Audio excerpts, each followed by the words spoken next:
Hey, this is Reverend Bill here, and today is Saturday, March 22nd.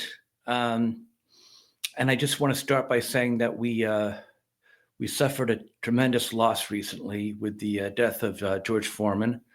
For those who may not know him or of him, um, he was one of those great fighters from the 70s that he was the last actually of them. When I refer to the 70s greats, I'm more or less talking about Muhammad Ali, Kenny Norton, Joe Frazier, and George Foreman. And he's the last one to go. But he was more than a fighter. He gave up fighting when he saw uh, Jesus Christ. I think he lost to Jimmy Young, who was a very sly fighter back then. I think he might be dead too. Anyway, George Foreman went to the ring and went out of the ring and to the locker room, and he collapsed with exhaustion. And Jesus appeared to him and told him that he needed to find a new life, and he became a minister. Um, and he opened some ministries and took care of children and taught them all about Jesus. And when he needed money for the church, he went back into boxing in his middle 40s and won the championship again at the age of 46.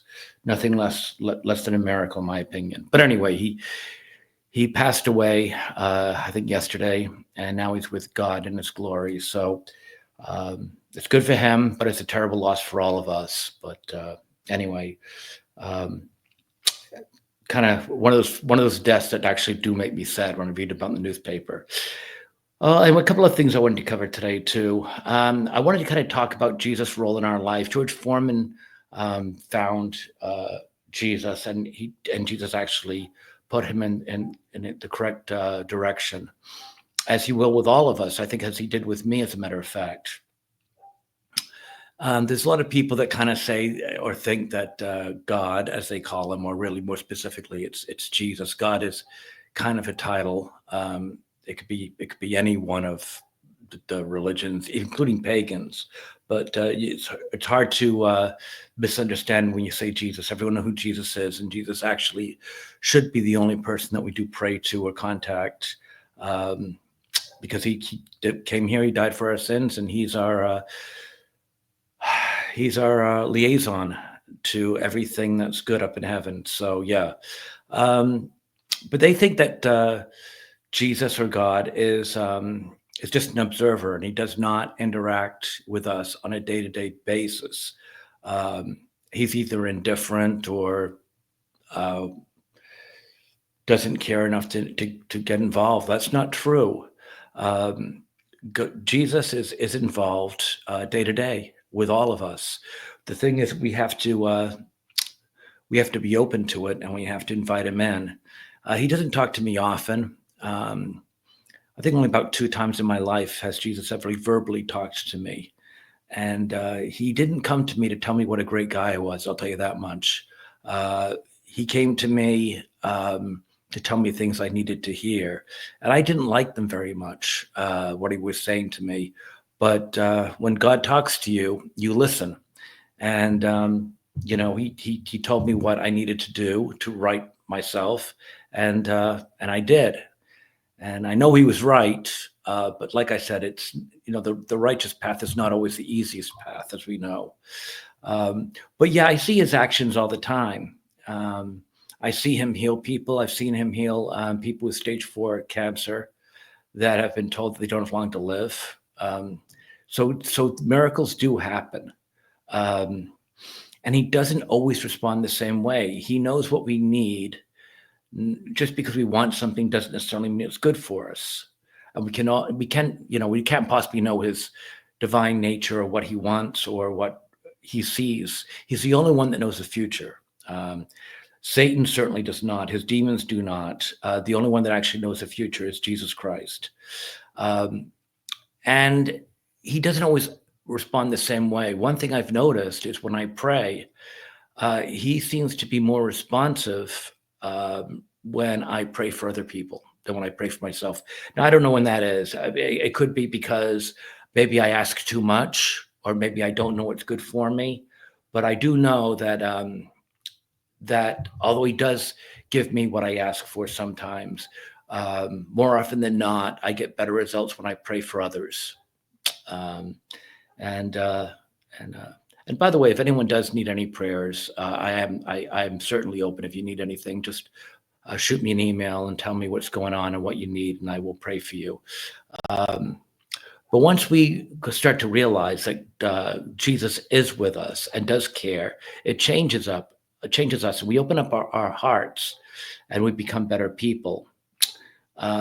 Without Jesus, we allow Satan to dictate our thoughts and our ideas, and he does. He does all the time.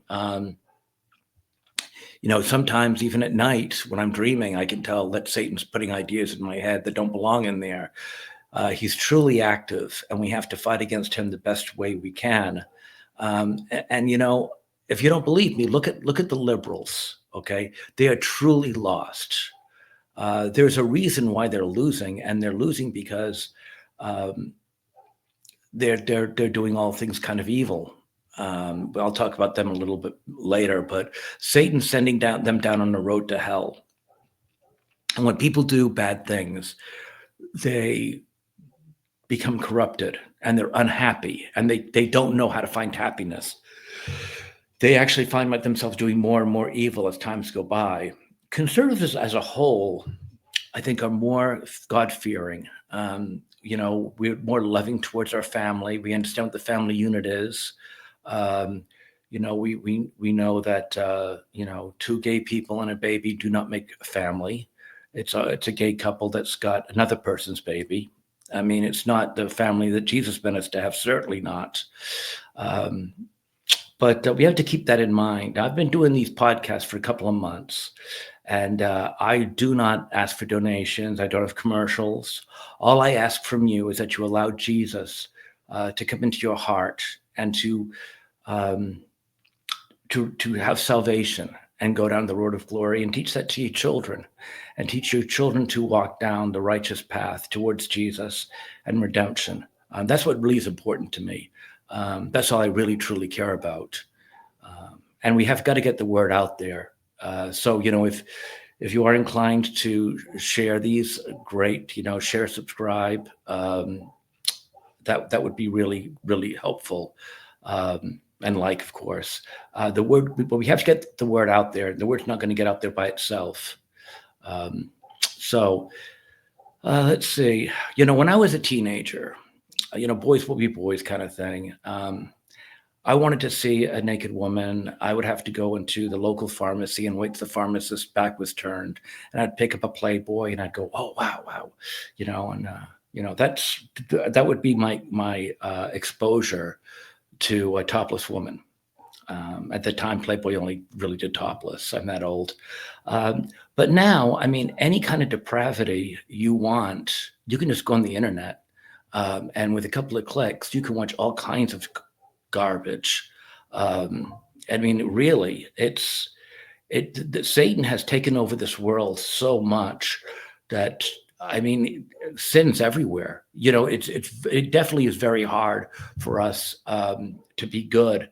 And it's drugs are being muled in from the south of the border. Fentanyl overdoses. There's depravity and sickness and drugs and alcohol everywhere. And it is not easy to be good, but I'm asking us all to realize the path that Jesus wants us to walk down for salvation, because he's testing us, and we have got to be up for the test. Unlike Adam and Eve that failed the test, we have got to be good and make good on the temptations that the devil's sending our way. I sent out a message on X earlier on today, and I said that I was tired of people calling other people Nazis. And I said it kind of minimizes the definition of Nazis. I said something like, a person that buys a Tesla is not a Nazi. I said Nazis experimented on children. And someone responded. I think her name was Melissa something. I wish I'd written the name down. And she gave it back to me, and she said, like liberals, you mean? Experimenting on our children. It's called grooming. And, I sent it back and I said, yeah, point taken. She's absolutely right. They are experimenting on our children. and it's wrong. And we need to stop that. We need to do the best we can, because when you think about it, it's really dangerously close to Nazism, experimenting on children with these sex changes. The kids don't know what's going on; they really don't, and they're very vulnerable, and they need to learn. I went into a store the other day looking for a crucifix, and I asked a girl if she had any change with a crucifix, and she pulled out a cross, and I said, "No, no, that's a cross. I want a crucifix." She goes, "Oh, with a little guy on it?" And I was shocked. She didn't know who Jesus was. He's just a little guy. Um, she, her parents need to teach her if they know even at all. Of course, I didn't get into it, but I did correct her, of course. Um, but yeah, I mean, it's truly scary, and it's getting harder. I grew up in a city. I know I'm running over my 10 minutes. I'll try to cut this short. But I do want to get this last point in. I grew up in a city called Brockton, which is south of Boston. And it's the hometown of marvelous Marvin Hagler and Rocky Marciano. And it used to be shoe city capital of the world. It was very, very blue collar. Um, and it really has gone downhill. You don't want to go into Brockton nowadays. When I was there, there were racial riots and stabbings. Now there's crack houses and drive-by shootings. So yeah, it's a lot rougher than it was. But anyway, I had a great experience in Catholic school. At the time, they had like 10 schools that they had there, and I myself, I ended up going to about 3 of them, not even counting the high school, because we were moving around a lot. So yeah, there was it seemed like a ton of Catholic schools there. Last time I checked, there was one, and all the churches and schools closed up because of the lawsuits that came out with the sexual molestation of children. The church had to close shop over it in order to settle their lawsuits. That's one of the reasons why I left the Catholic Church and became um, born again and kind of an evangelist, because we don't need priests. We don't need the Pope telling us what Jesus wants. And this is, I think, the big difference in the way I see religion. All we need is to talk to Jesus, and Jesus will tell us what we need to do. Okay, we don't need um, anyone else to be a go-between, a liaison. Jesus is quite capable of communicating with us, and he does. Not always verbally, but if you pray, he will respond. But um, you've got to actually make the effort. And if you do, he will respond. And that's pretty much what I have for you today. Hopefully, you got something out of that. But yeah, George Foreman, big loss for everyone. So anyway, I hope you guys have a great weekend. And I'll talk to you later. This is Reverend Bill signing off on Saturday. Have a great weekend. If I don't talk to you again, bye.